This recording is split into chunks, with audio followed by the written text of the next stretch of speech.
Good evening, everyone.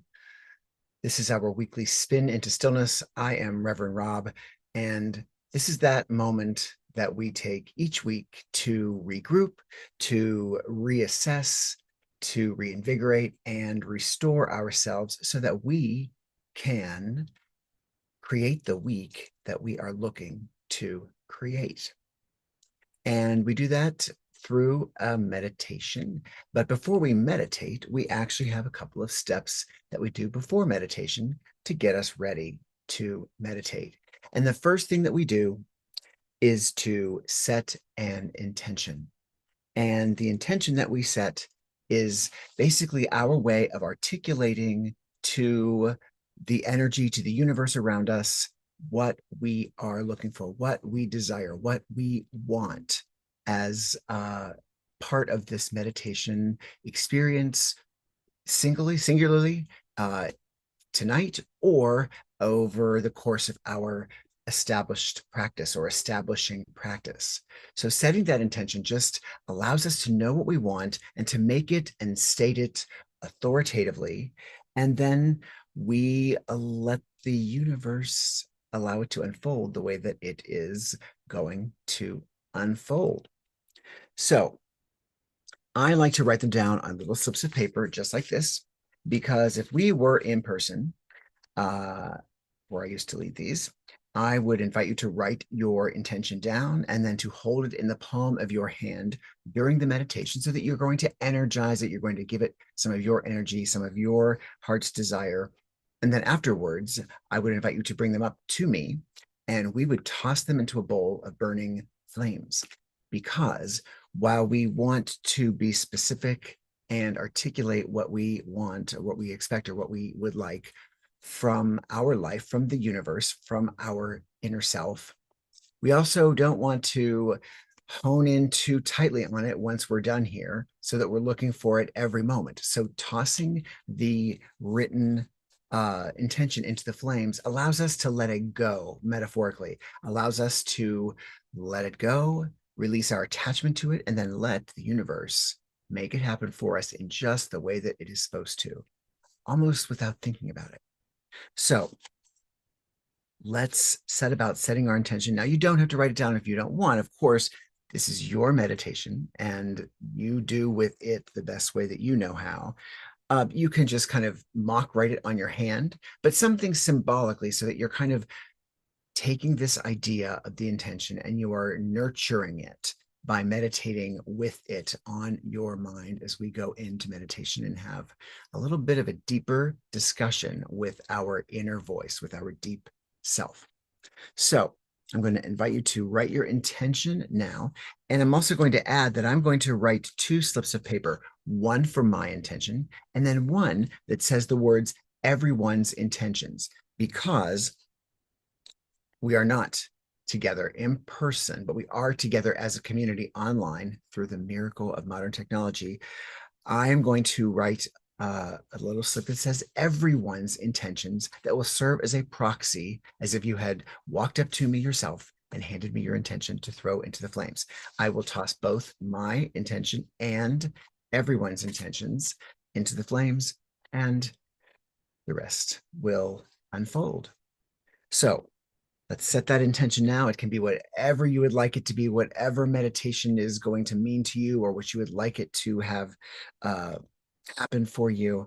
And I'm also going to remind you maybe a couple of times tonight to remember to like and subscribe. So like the meditation itself, the stream, and then also remember to like the pages that you're watching it on, either the Reverend Rob Banashak page or the Facebook page or the YouTube channel or the Spiritual Spinister Facebook page as well. So I would prefer that you like and subscribe to all of those pages uh, to continue to create the community, but do what you can, but at least like the page that you're watching it on.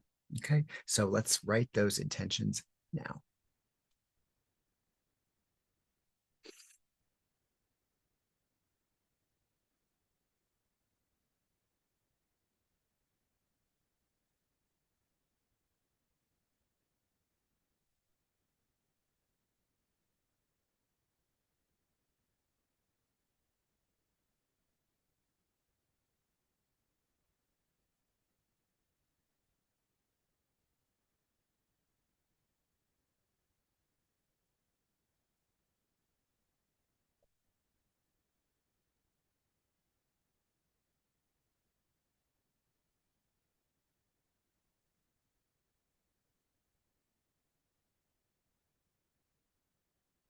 You'll see I've written the words, everyone's intentions there, a little glare from the sunlight coming down. See that there? These I will add energy to as I meditate and as I lead us through the meditation. And then we'll toss them together into the flames.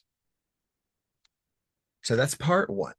Part two of our pre-meditation little process here is to draw an oracle card. Now we're using the deck as we have been for a little bit over a year, the Star Codes Astro deck. I love this deck. It has very accessible messages, and you don't have to believe in the mysticism of the cards to be able to apply it to your meditation process. In fact, you can just think of the whatever card we draw, it'll be one card, as a creative prompt for you. So a way of giving you a word, some artwork on the card, and then whatever I read about the card as a little more information about how you can bring that intention to a manifestation, or you can move a little bit closer down the journey of making that intention come to fruition. So we're going to draw the card. I'm going to read about the card, and then we will go deep. So let's do that now.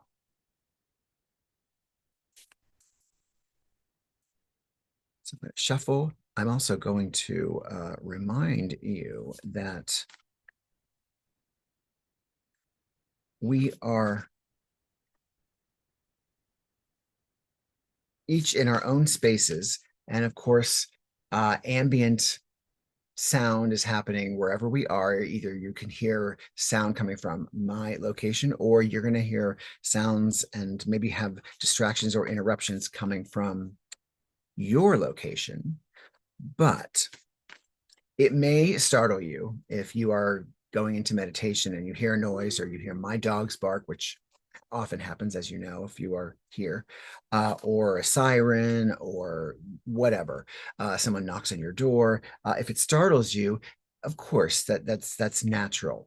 But we want to ultimately learn to be still, learn to access those meditation parts of us anywhere that we are, whenever we are there.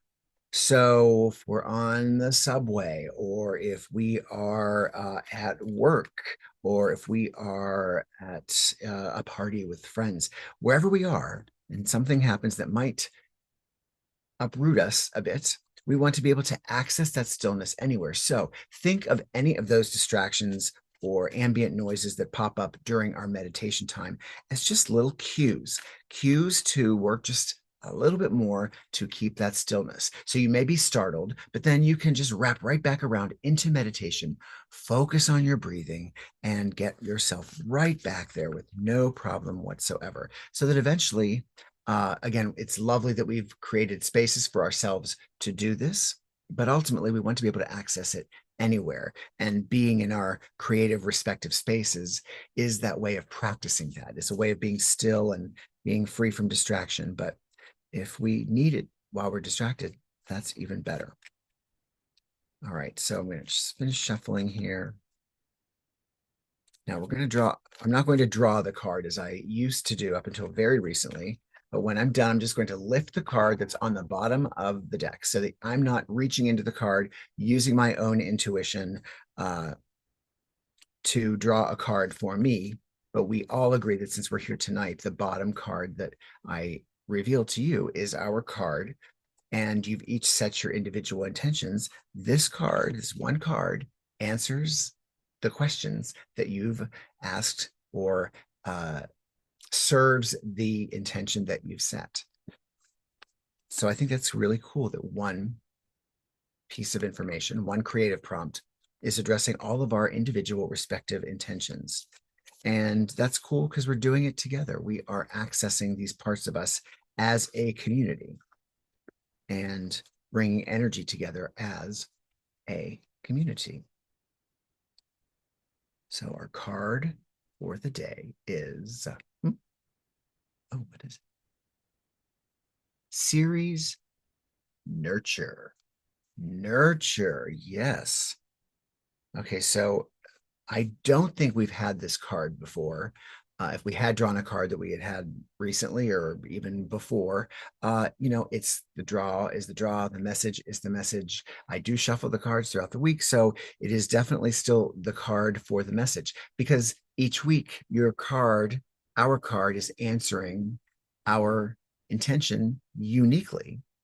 And also, if we're getting a repeat card, it may be a little tap on the shoulder that you may have some unresolved business with that card and its information. Again, I'm not quite sure if we have had nurture before, but the word is powerful, and we know now immediately what it means, especially with respect to our intention. So nurture. And I'm going to put the card up for all of us to look at while I read more about it. There it is. So we see a beautiful bouquet of flowers. What else do we see behind it? We've got wheat. We've got daisies. There is a building behind it, I think. I'm going to find out more. There's a scythe or a sickle. I don't know the difference, but it's the thing to harvest. And so I'm assuming that we're going to be talking about the process of nurturing and what that can yield when we make the time to nurture something carefully. Work that garden, in other words. And this is the season to do that, isn't it? So Ceres, nurture. I opened right to it. No lie. I opened right to it, right there. That's crazy. Or is it? So Ceres is a dwarf planet between Mars and Jupiter named after Ceres, Roman goddess of the harvest, food, earthly fertility, and mother of Proserpina, goddess of the spring. When Pluto kidnapped Proserpina and took her to the underworld to be his queen, Ceres threatened to starve the world until she was returned. Ceres signifies our relationship to food, for better or worse, cultivation, and the safety or loss of a child. Ceres' ancient rites initiated people into the secrets of death and rebirth through the symbolic harvest. Cut the heads off the grain with a scythe, bury them, and new life arises. The action for this card: mother and be mothered.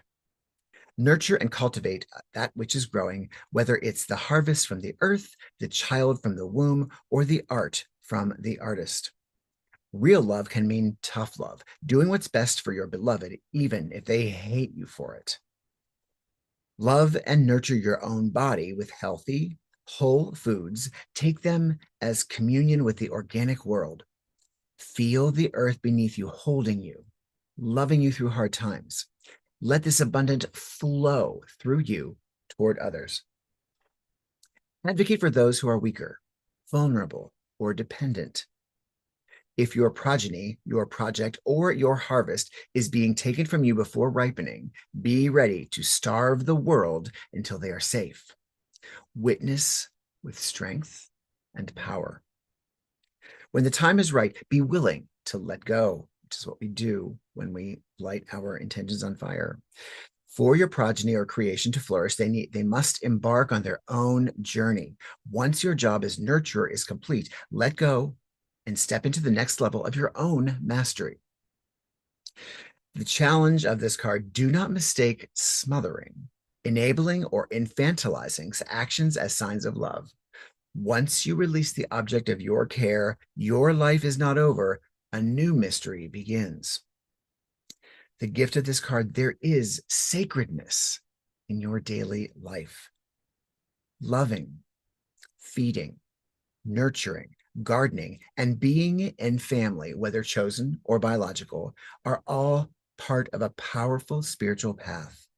The mother holds you. And for some reason, as I read that final paragraph, I got my surefire confirmation of, for me, spirit working with me and through me and in me and saying something to me. And I have chills as I read that last paragraph. So I am going to really take this to heart as we go into meditation, because there is sacredness in daily life. And I oftentimes forget that.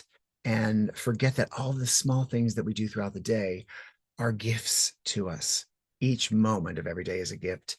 It sounds cliche, but this paragraph for some reason is really hitting me as a reminder that is that's really important, because it is noticing those things, being aware of our daily life and its preciousness is part of the spiritual path that we're taking, if that's how you choose to experience this.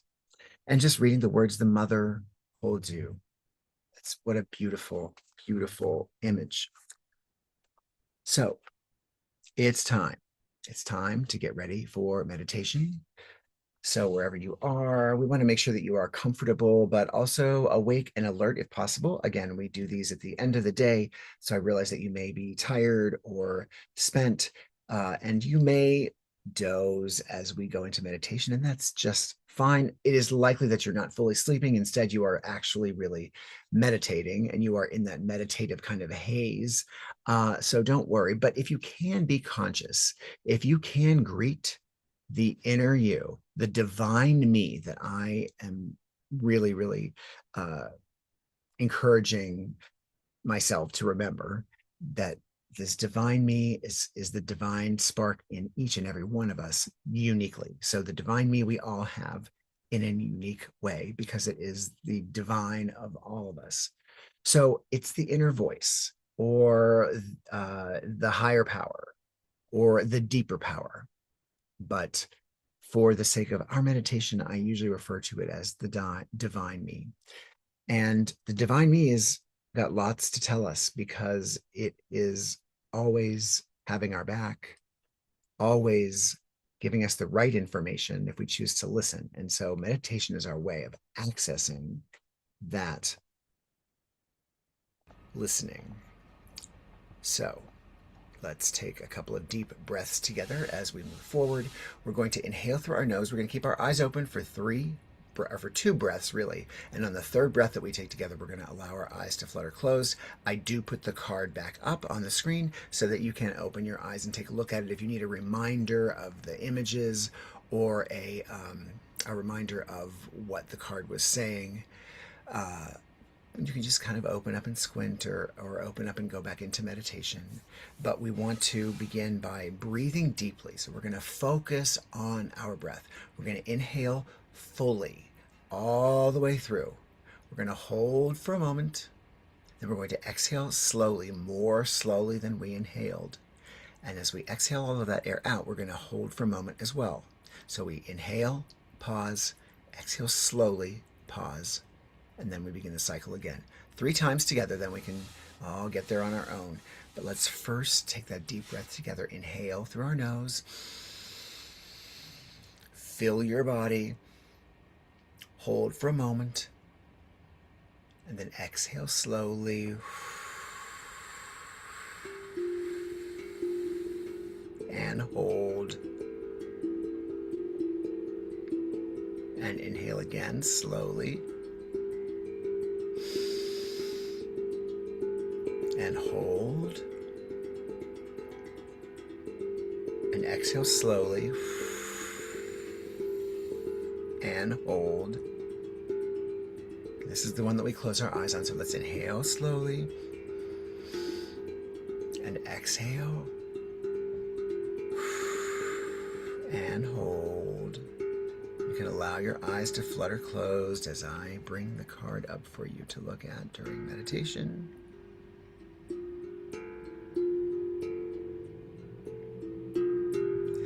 And as we take ourselves deeper into meditation, as we take over our breath at our own pace, but with the same intention of inhaling and holding and exhaling slowly,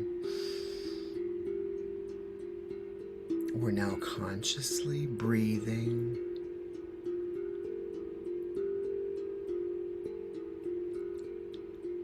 Breathing in and breathing out.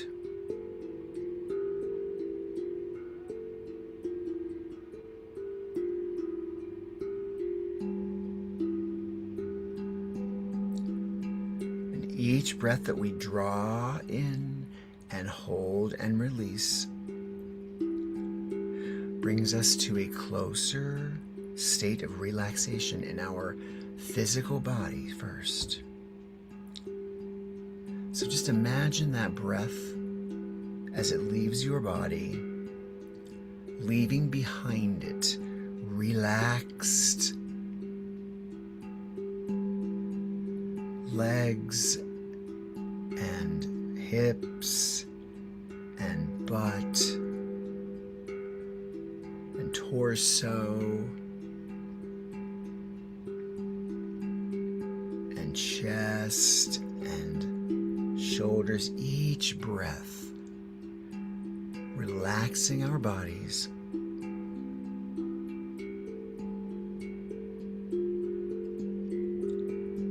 and also relaxing any anxiety or mental tension that we are experiencing. All just gets blown away with our exhale.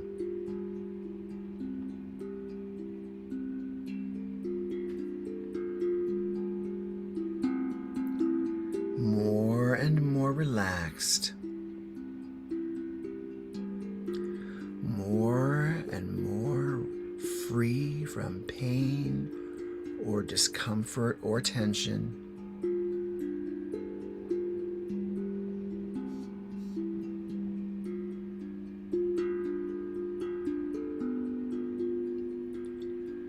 And as our body relaxes,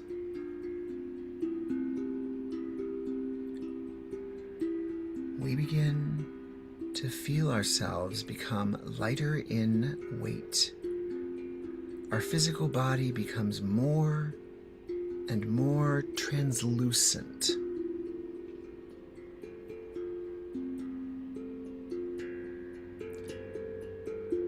And as it does become more and more translucent, we become very aware of what is happening in our imagination.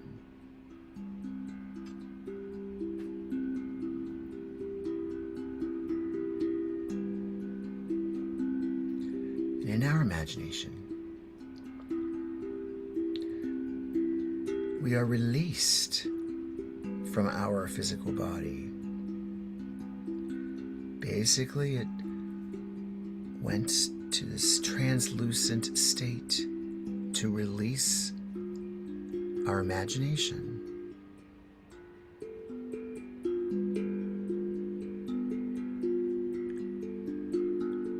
And our imagination is giving us a beautiful blank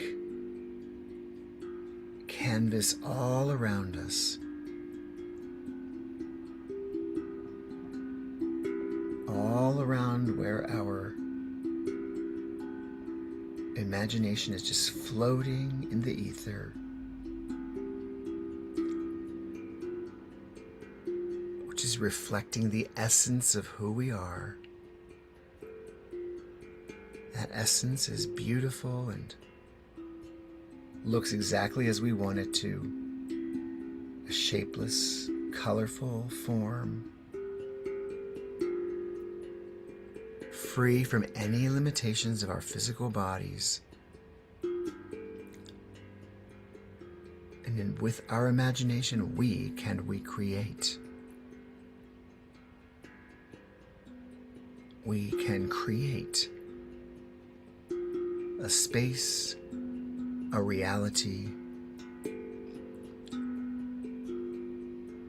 that we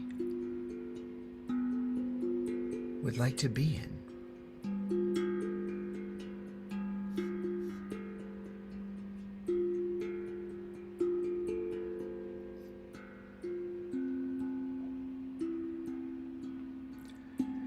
And so as we are relaxed and open,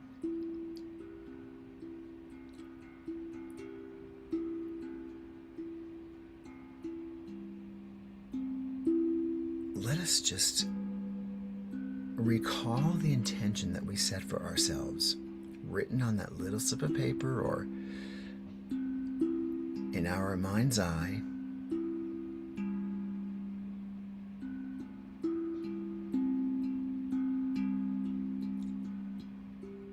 it say?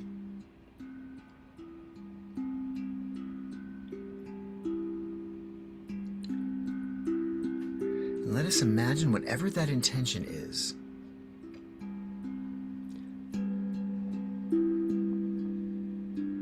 Which likely has many components to it, to having its manifestation.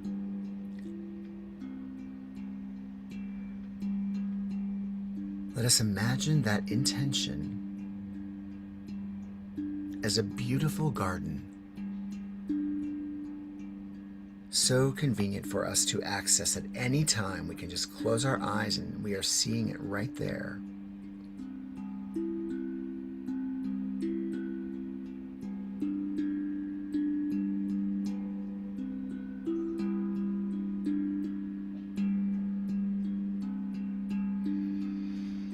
Let's imagine that garden being a vegetable garden, thriving, but it's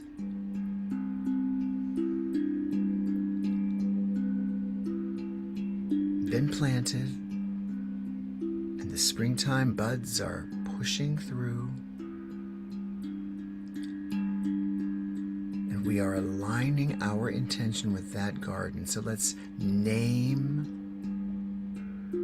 that garden with the intention that we've set.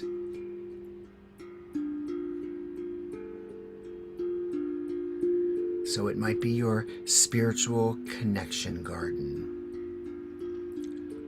or your more relaxation garden, or your better sleep garden, or your better disposition with your family garden. Whatever your intention was, name that garden. See the little sign that you've created to dedicate to the garden as my blank garden.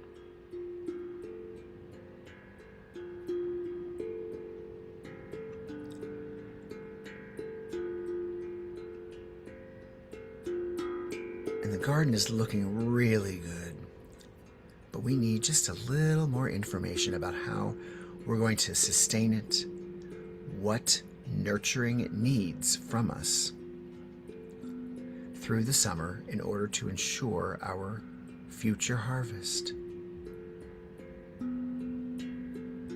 So we've invited our own consultant to participate, and that is the divine me.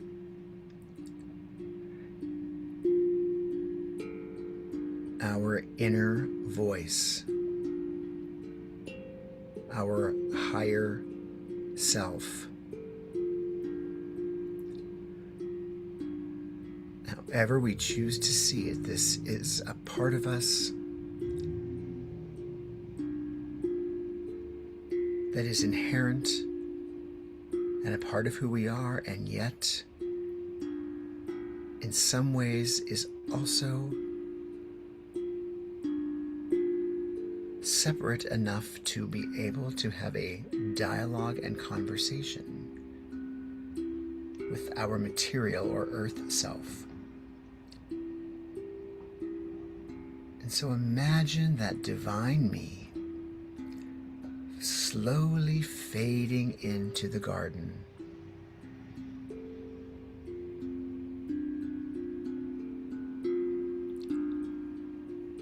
Ready to offer whatever you are willing to hear and absorb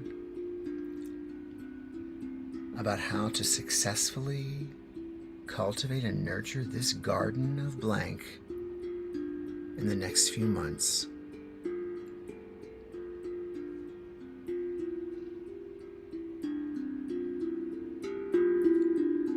And you communicate with your divine me the best way that you can, whether it has words involved or music, or you're listening to the tones of the steel drum.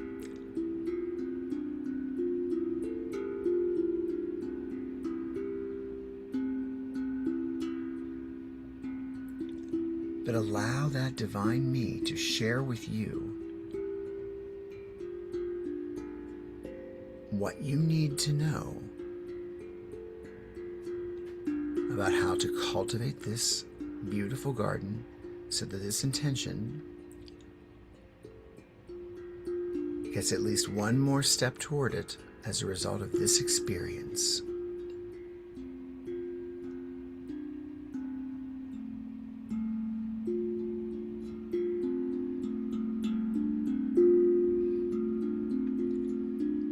Just allow it to share with you anything that it is seeking to share. Even if it doesn't make sense just now, just allow yourself to absorb it.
As the music winds down, our communication with our divine me begins to wind down as well. And we greet our divine me with a beautiful embrace, knowing that this part of who we are is our authentic self. Never does us wrong. Always is offering the exact, perfect, right thing for us to choose.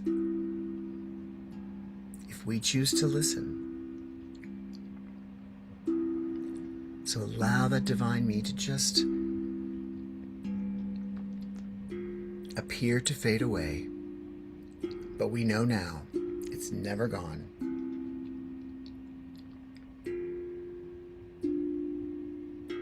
Always there.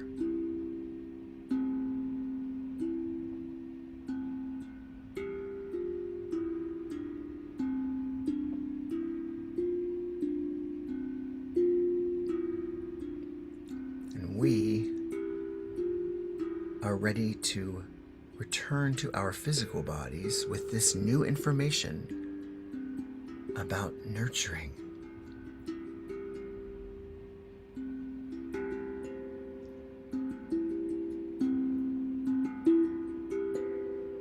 And we do that by beginning to recall that we are breathing deeply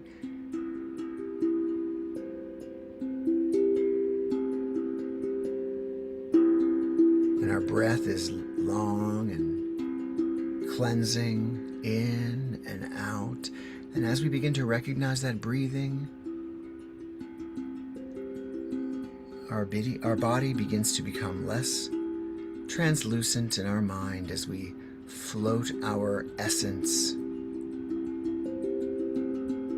back into it, animating our physical body parts, our legs and our hips and our butt and our waist and our stomach and our chest and our shoulders and arms and fingertips all begin to feel the energy of life surging through them again. We can wiggle our fingers and toes as that energy moves up through our neck and our chin and our cheeks and our eyes and our forehead and out of our crown.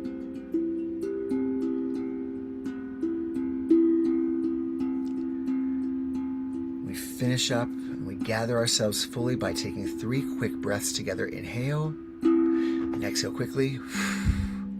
Inhale again and exhale quickly. Let's open our eyes on the third one. Inhale and exhale quickly as we return together. right there. Yes. So we had some good gardening advice from our divine me. Unique gardening advice. Advice on how to specifically nurture what we were seeking with this intention. So you may not understand it now. It may take a second before it all kicks in, or you may have to wait until an experience triggers this thing in your daily, moving through your day, and then you'll know. But it's that one step closer to making that intention come to reality that our divine me is always there to help us make happen. So you don't have to wait each week to have that discussion, to have that divine me interaction. You can have it at any time. You know how to do it. We've done it here many, many times. You know what to do. You can pull up one of these other recordings on either YouTube or Facebook, well, YouTube mostly, which archives all of these experiences, or our SoundCloud page that has all of our meditations as audio versions. You can pull it up and you can be here again as soon as you would like. So this is that time that I said we would have. We're going to take these two lovely little pieces of paper and we're going to merge them together by putting them into the flames. So this is mine.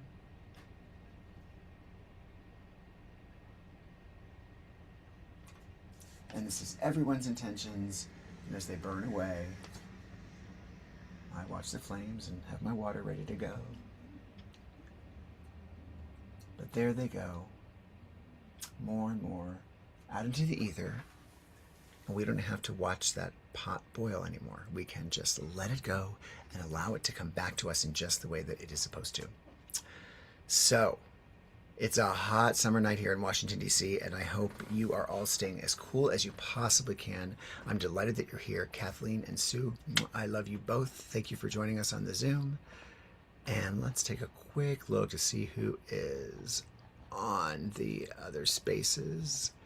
And if I don't see you, just know that I'm grateful that you're here because you are part of this community. So say hello when you like and subscribe. Just say hello. Leave a comment, please. It would be so helpful. And it would be lovely to continue having this discussion. So let us know how meditation's going for you. Let us know if this practice is working for you. Let us know if there are things that you like or don't like. Just keep the dialogue going, but at the very least, say hello, just so I know that you are here and that you're enjoying yourself. And you can do that after we sign off tonight. You can still leave comments in Facebook or I believe on the YouTube channel. So yeah, say hi. I'll be grateful for that. And so until we meet again, I encourage you to remember that peace begins with me. Let peace begin with me. We must be the peace that we seek. We cannot and should not farm out peacekeeping duties to others when we need to start with ourselves. And that is true from every situation that we're in each day, from our families, of people that we love. Maintaining ourselves and making sure our authentic self is always out there sharing, keeping the peace, remembering that we choose our happiness or unhappiness, and also with the world around us that we may not connect to or that we may not consider ourselves connected to. The traffic, people that we are watching ahead of us, or being on the subway or on a bus. These are still places. As a matter of fact, these are even better places to access that stillness, to access the peace coming from within. Again, if we can't do it for ourselves, we really can't expect others to do it. And this is what is glorious about being human and being alive, is that we have the opportunity to imagine being greater and then to choose being greater in that process. So I do not always do it, as I say, every week, but the opportunity to share this gets me closer to where I would like to be as well. So choose peace, be glorious. I love you, and I'll meet you back here next time.